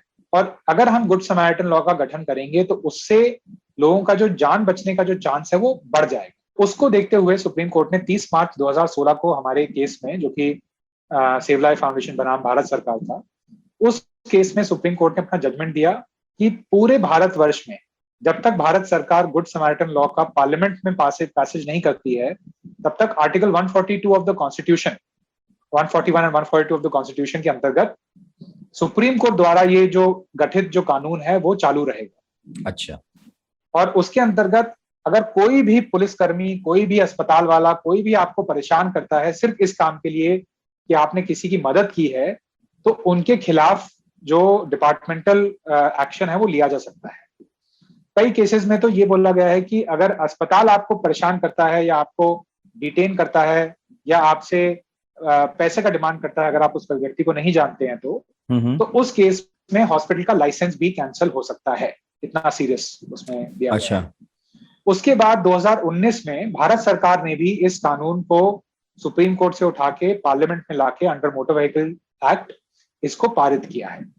तो आज की देश में सुप्रीम कोर्ट के जजमेंट के साथ साथ एक कानून भी है जिसके अंतर्गत अगर कोई भी किसी व्यक्ति की मदद करता है तो उसको सिर्फ इस कारणवश से कि उसने मदद करी है उसको डिटेन नहीं करा जा सकता, उससे आप उसका नाम और पता भी नहीं पूछ सकते हैं। अच्छा। इस समय अगर बाद में इन्वेस्टिगेशन में ये निकलता है, जो इंडिपेंडेंट इन्वेस्टिगेशन पुलिस करेगा कि शायद इसी व्यक्ति ने उसको टक्कर मारी है, तब बात अलग है, तो उसमें जो लॉ है अपना कोर्स लेगा। लेकिन सिर्फ इस बेसिस पे कि कोई व्यक्ति किसी को अस्पताल लाया है या उसने किसी की मदद करी है, इस बेसिस पे आप किसी को भी हैरेस या इंटिमिडेट नहीं कर सकते। और अगर आप करते हैं तो अब जो राष्ट्रीय कानून है उसके भी आप खिलाफ जा रहे हैं और जो सुप्रीम कोर्ट का जो जजमेंट है उसके भी आप कंटेम्प्ट में हैं। और फिर कंटेम्प्ट की तो सजा हमें पता ही है कि क्या होगी, लेकिन इसका इम्प्लीमेंटेशन जो है वो एक बड़े स्तर पे होने की जरूरत है। कई लोगों को पता नहीं है कि ये कानून है हमारे देश में और इसके अंतर्गत उनके पास ये राइट है कि वो जाके आगे बढ़ के किसी की मदद कर सके। अच्छा, सड़क पर कोई घायल पड़ा है, हम उसे अस्पताल में ले गए, तो फिर अस्पताल वाले भी बहुत बार तंग करते हैं, उसके इलाज का खर्च भी होता है, मतलब कुछ लोगों को उसके बारे में जानकारी नहीं है। इसमें क्या हक है हमारे, क्या हमारा फर्ज है, हमें क्या करना चाहिए? ये पुलिस वाली बात तो अलग है। जी देखिए, अस्पतालों के साथ आपका सबसे पहला हक ये है कि अस्पताल आपको डिटेन नहीं कर सकता, आपको रोक नहीं सकता। आप किसी को लेकर आए हैं, आपने उसको अस्पताल में छोड़ दिया, वो आपको उसके बाद ये नहीं बोल सकते कि आप वेट करो जब तक पुलिस नहीं आ जाएगी। ये इलीगल डिटेंशन हुआ और इसके अगर वो ऐसा करते हैं तो उनके खिलाफ कार्रवाई हो सकती है। सबसे पहला ये। दूसरा ये है कि अगर जिस व्यक्ति को आप लाए हैं वो आपका परिचित नहीं है तो हॉस्पिटल आपको फोर्स नहीं कर सकता कि आप उसकी प्राथमिक चिकित्सा के लिए पैसे डिपॉजिट करें या उसके लिए आप पैसे दें। अब कई स्टेट्स ने ये स्कीम चलाई है, दिल्ली सरकार ने चलाई है, कर्नाटका ने चलाई है, महाराष्ट्र ने चलाई है, भारत सरकार ने भी हाईवेज के लिए लॉन्च करी है कि अगर कोई भी घायल व्यक्ति किसी प्राइवेट अस्पताल में लाया जाता है तो उसके जो इलाज है, जैसे दिल्ली में तो फुल इलाज, कंप्लीट इलाज, लेकिन अगर आप बाकी कुछ राज्यों में है या अगर हम नेशनल हाईवेज की बात करें तो 48 आवर्स का जो क्रिटिकल ट्रीटमेंट है उसका पेमेंट जो है वो सरकार करेगी। तो आपको ये होना ही नहीं चाहिए कि मैं किसी को रोक के उसको फोर्स करूं पेमेंट करने के लिए, क्योंकि आप उसका जो जितनी भी रिकवरी है वो आप सरकार से कर सकते हैं। तो ये एक दूसरी बात है। तीसरी बात ये है कि आप चिकित्सा डिनाई नहीं कर सकते हैं। आप ये नहीं बोल सकते हैं कि इसको यहां मत वहां ले जाओ। आप उसको मिनिमम फर्स्ट एड दीजिए। अगर आप देख रहे हैं कि ब्लीडिंग हो रही है तो आप उसकी ब्लीडिंग रोकिए। अगर आप देख रहे हैं कि उसकी सांस बंद है तो आप उसका इंट्यूबेशन कीजिए। अगर आप देख रहे हैं कि उसको फ्रैक्चर है तो उसको आप फ्रैक्चर ठीक कीजिए। उसके बाद आप उसको रेफर कर सकते हैं किसी बड़े अस्पताल में सर्जरी के लिए या किसी बड़ी चिकित्सा के लिए। लेकिन आप ये नहीं बोल सकते हैं पेशेंट को देखकर कि आप चले जाओ, आप यहाँ पर मत रखिए, आप किसी और अस्पताल भर्ती करने से भी मना कर दिया, फर्स्ट एड भी नहीं दिया, ये सब नहीं कर सकते। हाँ, तो आप प्राइवेट हो, सरकारी हो, देना ही देना। जी ओके। अच्छा, ये तो खैर ऐसा हो गया कि सड़क पर कोई मिल गया और हमने चाहा हम गाड़ी में रख लें अपनी और ले जाएं, ये सब है। लेकिन अभी आप लॉ कमीशन ऑफ इंडिया का एक आंकड़ा बता रहे थे कि भाई तुरंत उपचार मिल जाए तो 50% जाने बच जाएं।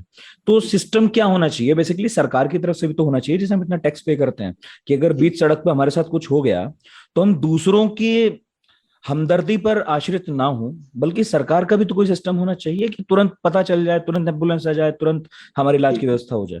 जी देखिए, पिछले जब से मैंने सेव लाइफ फाउंडेशन का स्टार्ट करा था 2008 में, अगर हम आज की बात करें 2021 में, तो जमीन आसमान का अंतर है इस सिचुएशन में। उस समय ज्यादातर राज्यों में कोई भी एम्बुलेंस सर्विस नहीं थी। आज की अगर हम दशा देखें तो ज्यादातर शहरों में और ज्यादातर स्टेट्स में 108 या उसका कोई सिमिलर फॉर्म में आपको एक एम्बुलेंस सर्विस दिखेगी। लेकिन क्या वो एम्बुलेंस सर्विस ट्रॉमा विक्टिम्स, जो कि इंजर्ड विक्टिम्स हैं, ब्लीडिंग विक्टिम्स हैं, क्या वो उनके लिए जल्द से जल्द पहुंच सकती है? ये हमें देखना पड़ेगा, ये हमें नहीं पता है। तो सबसे पहली बात तो है कि एम्बुलेंस सर्विसेज हैं, एक 3 डिजिट नंबर भी है जिसको आप फोन कर सकते हैं। अब 112 आ गया है कई राज्यों में, जो कि एक यूनिवर्सल एक्सेस नंबर है। 112 पे आप फोन करके आप पुलिस, फायर और एम्बुलेंस तीनों को बुला सकते हैं। कई राज्यों में अभी 108 है एम्बुलेंस के लिए, 100 नंबर है पुलिस के लिए, लेकिन व्यवस्था के नाम पे एक व्यवस्था है। उस व्यवस्था की कॉम्पिटेंसी क्या है वो हमें ऑडिट करके ही पता चलेगा कि वो एक्चुअली में ये कर रहे हैं कि नहीं कर रहे हैं। और ये मेरे ख्याल से जो भी स्टेट्स के चीफ मिनिस्टर्स हैं या अगर कोई चीफ मिनिस्टर के एडवाइजर ये सुन रहे हैं तो उनको ये एडवाइस करना चाहिए चीफ मिनिस्टर को या हेल्थ मिनिस्टर को कि आप अपनी एम्बुलेंस सर्विस की रिस्पॉन्सिवनेस का ऑडिट कराएं। ये देखेंगे कितने मिनट में वो एक घायल व्यक्ति के पास पहुंच रहा है, पहुंचने के बाद किस प्रकार की चिकित्सा वो प्रोवाइड कर रहा है, किस अस्पताल में ले जा रहा है, क्या वो अस्पताल कॉम्पिटेंट है कि नहीं है। अगर वो अस्पताल कॉम्पिटेंट नहीं है तो उसका रेफरेंस किस दूसरे अस्पताल में दिया जा रहा है, वो क्या वो कॉम्पिटेंट है कि नहीं है। तो ये जो एक चेन होती है पूरी, ये फोन कॉल से लेकर अस्पताल में चिकित्सा होने तक जो भी चीजें सही तरीके से होनी चाहिए, वो क्या एज अ चेन हम देख रहे हैं या हम सिर्फ ये देख रहे हैं कि अच्छा 112 सर्विस कर दी है, वो कोई और डिपार्टमेंट देख रहा है, एक एम्बुलेंस हमने खड़ी कर दी है, वो कोई और डिपार्टमेंट देख रहा है, अस्पतालों का काम किसी और का है। उनके बीच में कोई कोऑर्डिनेशन नहीं है तो कोई फायदा नहीं है। लेकिन इस पूरी चेन को इन्वोक कौन करता है, इस पूरी चेन को ट्रिगर कौन करता है, वो है गुड समैरिटन। इसीलिए हमने ये कैंपेन चलाया है कि हम जहां बोलते हैं कि दर्शक नहीं रक्षक बनिए आप। इसका हमारा एक्सपेक्टेशन लोगों से ये है कि आप मिनिमम एक फोन कॉल तो कीजिए। आप एटलीस्ट, अगर आप चलिए आप ट्रेन नहीं है, आपके पास गाड़ी भी नहीं है हेल्प करने के लिए, गाड़ी है भी तो आप बहुत व्यस्त हैं या आपको डर लग रहा है चोट से या आपको खून देखना अच्छा नहीं लगता, आप एटलीस्ट 100 नंबर पे या 112 पे या 108 में जो भी आपके राज्य में सर्विस है, आप एटलीस्ट फोन तो कर सकते हैं, वहां पर इन्फॉर्म तो कर ही सकते हैं। तो अगर आप देखिए, अगर कोई फोन नहीं करेगा तो ये चाहे आप कितना अच्छा सर्विस बना दें सरकार का, पता ही नहीं लगेगा कि ये प्रॉब्लम है, तो वो रिस्पॉन्ड कैसे करे। तो ये जो इन्वोक करता है इसको, जो इसको ट्रिगर कर रहा है इस पूरे चेन को, वो एक गुड समैरिटन है, वो एक बायस्टैंडर है। और ये बहुत जरूरी है कि लोग दर्शक होने के बजाय रक्षक बने, क्योंकि अगर वो कभी घायल हो गए तो वो ये नहीं चाहेंगे कि जो उनको देख रहा है वो सिर्फ दर्शक है, सिर्फ मूक दर्शक है। सही बात है। वो चाहेंगे कि वहां पर कुछ रक्षक हों जो कि उनकी जान बचा सके, सही जगह पे फोन कर सके, उनको अगर एम्बुलेंस नहीं अवेलेबल है तो उनको अस्पताल पहुंचा सके। तो जागरूक नागरिक जो मौके पर खड़ा है वो अच्छा नागरिक तब बनेगा जब वो कम से कम सूचना तो पहुंचा दे, और अगर घायल को ले गया तब तो सच्ची कोई बात ही नहीं है। ठीक है पीयूष जी, 2-3 मेरे आखिरी आपसे सवाल हैं। जैसे एक तो बड़ा अहम सवाल है बच्चों की सेफ्टी को लेकर। हम अक्सर देखते हैं कि उनके स्कूल बसेस में जिसमें वो जाते हैं उसकी हालत खराब है। गांव देहात में तो जुगाड़ में बच्चों को ले आते हैं। गांव में एक जुगाड़ टाइप की मशीन आती है, आपने देखी होगी, पश्चिमी यूपी में तो खूब चलता है, उसमें बच्चे पीछे बैठा ही ले गए। और इसके अलावा सड़कों पर भी बच्चे जैसे सड़क पार करते हैं, कई बार उनके साथ बड़े भी होते हैं, तो भी कोई हम उसमें अनुशासन नहीं देखते। तो क्या ट्रैफिक रूल्स हैं जो हमें फॉलो करनी चाहिए यदि हम किसी बच्चे के साथ हैं, या उनको क्या सिखाना चाहिए अगर वो इतने बड़े हैं कि चलिए वो खुद भी स्कूल जा रहे हैं आसपास तो भी? जी देखिए, सबसे पहला तो है कि एक जब बच्चे साथ में होते हैं तो एक कॉन्सेप्ट होता है अडल्ट अकाउंटेबिलिटी का। मतलब जो उनके साथ अडल्ट उनको अकम्पनी कर रहा है, चाहे वो उनका पेरेंट हो, चाहे वो उनका कोई रिलेटिव हो, या उनका रिक्शा चालक हो, या उनका बस ड्राइवर हो, तो उनकी सेफ्टी की जो रिस्पॉन्सिबिलिटी है वो उनके ऊपर होती है, अडल्ट्स के ऊपर होती है। और अगर उनकी सेफ्टी अडल्ट्स के बिहेवियर की वजह से कॉम्प्रोमाइज होती है तो उनपे एक बहुत बड़े स्तर पे एक्शन होना चाहिए, जो कि अभी हिंदुस्तान में नहीं है। तो अगर आप विदेश में देखेंगे तो ये देखेंगे कि अगर ओवर स्पीडिंग का फाइन 1000 रुपए है, तो आप अगर ओवर स्पीडिंग कर रहे हैं बच्चों के साथ गाड़ी में, कि आपकी गाड़ी में बच्चे बैठे हुए हैं, तो फाइन जो है वो ऑटोमेटिकली डबल हो जाए। अगर आप ड्रिंक ड्राइविंग कर रहे हैं और आपको पकड़ा जाता है और आपकी गाड़ी में उस समय बच्चा बैठा हुआ है, तो आपको इंस्टेंटली जेल हो जाती है। अच्छा, क्योंकि आप वहां पर उस बच्चे की, अपनी तो छोड़िए, आप वहां पर उस बच्चे की जो जान है उसको आप जोखिम में डाल रहे हैं। तो एक तो है कि हमें कानून थोड़ा सख्त करने की जरूरत है, क्योंकि हमारे देश में जिस स्तर पे बच्चे सड़क दुर्घटनाओं में मरते हैं वो मेरे ख्याल से और किसी भी देश में ऐसा नहीं होता। डेली जो है हमारे देश में 30 बच्चे डेली सड़क दुर्घटनाओं में मरते हैं, और कई केसेस में बच्चे अपने स्कूल्स के आसपास ही इन दुर्घटनाओं में मारे जाते हैं, क्योंकि उनके साथ जो लोग हैं वो उनका ध्यान नहीं रख सकते हैं, जो चाहे वो पेरेंट हो, चाहे वो ड्राइवर हो, चाहे जो भी हो उनके साथ। तो पहला तो ये है। दूसरा ये है कि स्कूल बसेस को हम बहुत कैजुअली लेते हैं, और ये मैं बहुत एक अंडरस्टैंडिंग के साथ बोल रहा हूँ कि हर बच्चे के पास देश में स्कूल बस का एक्सेस नहीं है। कई गरीब बच्चों को पैदल स्कूल जाना पड़ता है, कई बच्चों को साइकिल चला के स्कूल जाना पड़ता है।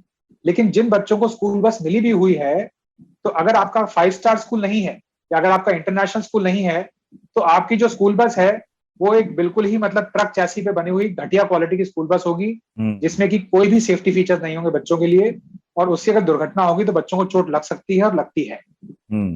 तीसरी बात जो कहा तो मैं सुन रहा था कि सीट बेल्ट होनी चाहिए स्कूल बसेस में, है ना, वो सब चीजें हैं, उसमें 2 लोग जरूर होने चाहिए। अच्छा, जब वो उतर रहा बस आप रोकें, पीछे से ट्रैफिक ना आए, वो भी आप सुनिश्चित कर लें कि इधर कोई ट्रैफिक ना आ रहा हो।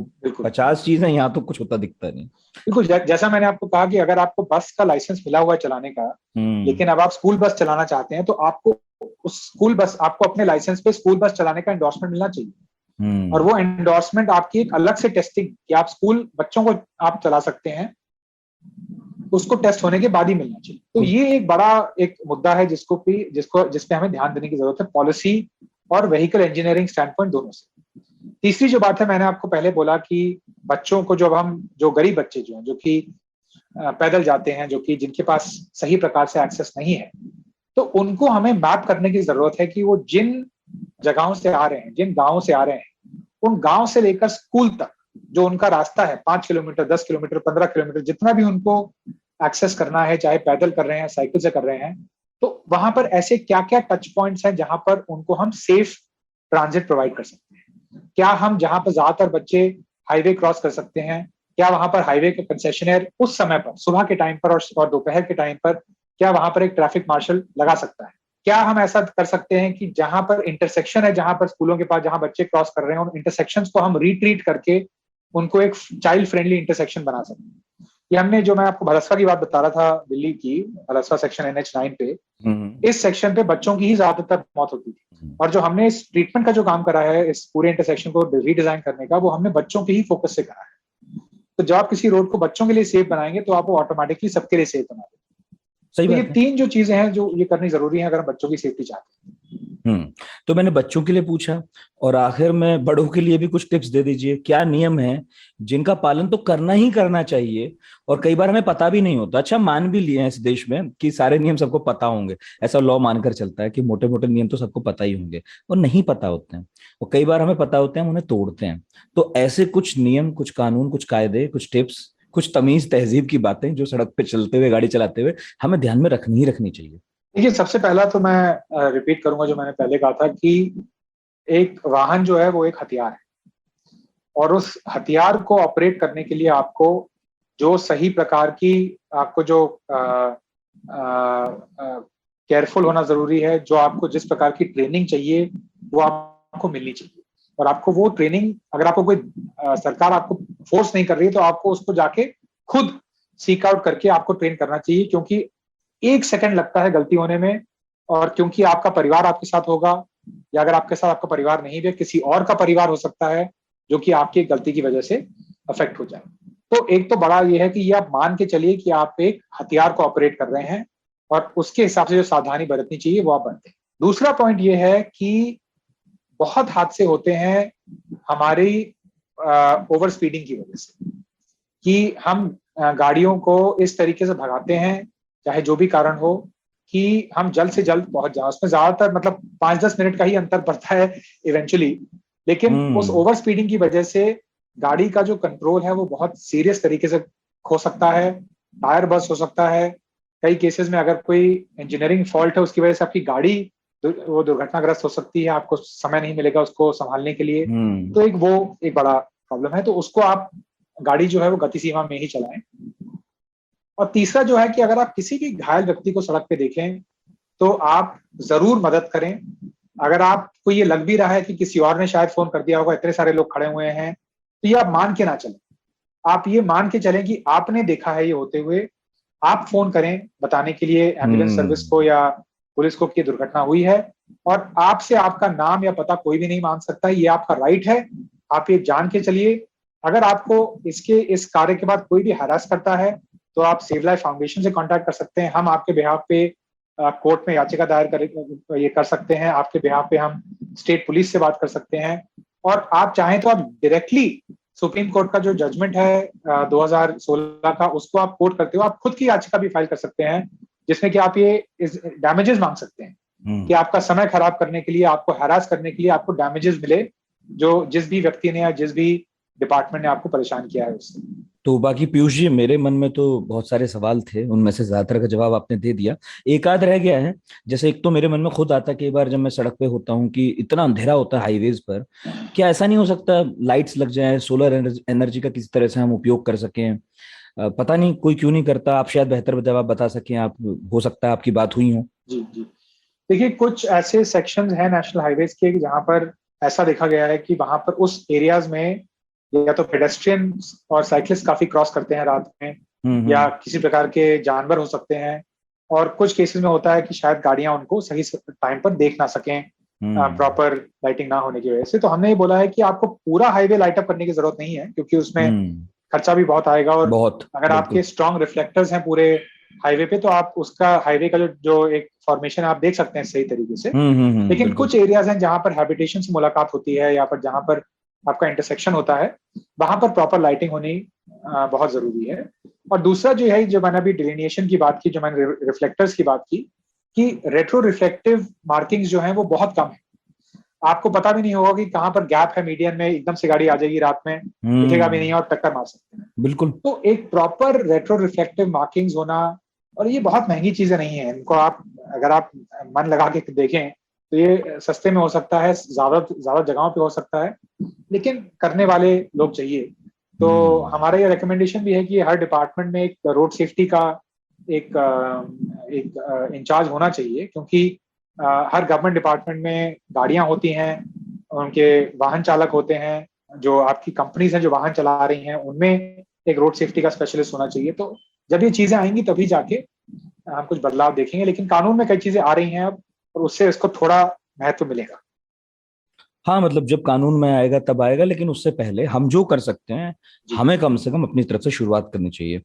बहुत अच्छा लगा पीयूष जी बात करके, और काफी लंबी बातचीत रही अपनी। मुझे पूरी उम्मीद है कि हमारे सुनने वालों ने बहुत कुछ पाया हो इस बातचीत से, और उनमें से कुछ प्रतिशत अगर प्रेरित हो गए जो आपने कहा, तब तो भाई बातचीत का जो है आनंद ही अलग है, फिर कुछ सार्थक होगा। आखिर में आप कुछ अपनी तरफ से जोड़ना चाहें तो प्लीज जोड़िए। बस मैं यही बोलना चाहूंगा कि अगर इस प्रोग्राम को सुन के आप फ्यूचर में किसी की जान बचाते हैं, या आप कुछ अगर अपना बिहेवियर चेंज करते हैं, तो या तो आप नितिन को बता सकते हैं सोशल मीडिया के थ्रू, या आप हमें भी बता सकते हैं सेव लाइफ फाउंडेशन को सोशल मीडिया के थ्रू। इससे हम प्रेरित होंगे, हमें और इंकरेजमेंट मिलेगा ये काम करने के लिए। और अगर आपने किसी की जान बचाई है तो हमें जरूर बताएं, जिससे कि हम आपको जो हमारा जीवन रक्षक पदक है वो भी हम, उसके लिए भी हम आपको नॉमिनेट कर सकें। वाह, बहुत बहुत बहुत शुक्रिया पीयूष जी आपका। जी, थैंक यू। तो पीयूष तिवारी को आप लोग सुन रहे थे। ये पॉडकास्ट आपको कैसा लगा बताने के लिए हमें मेल कर सकते हैं radio@aajtak.com पर। इसके अलावा व्हाट्सएप नंबर भी है हमारा, वहां में मैसेज या वॉइस नोट भेज सकते हैं आप। 9953323303 ये नंबर है। सोशल मीडिया प्लेटफॉर्म्स पर अपनी बात लिख सकते हैं कमेंट बॉक्स में। इसके अलावा हम हर बुधवार रात 9 बजे ट्विटर स्पेसेस करते हैं, वहां मिलने आइएगा हमसे, आमना सामना होगा, मजा आएगा। तो अब अगले गुरुवार मुलाकात करेंगे एक नए जबरदस्त टॉपिक के साथ। इस बार आपको हिस्ट्री और पॉलिटिक्स एक साथ सुनने को मिलेगी, एक ऐसे मुद्दे पर जिसे लेकर आपने कभी ना कभी तो सोचा ही होगा, और हो ये भी सकता है कि कभी ना कभी कोई बहस भी की हो अपने दोस्तों यारों के साथ। तो इंतजार कीजिएगा, और तब तक सुनते रहिए, पढ़ते रहिए।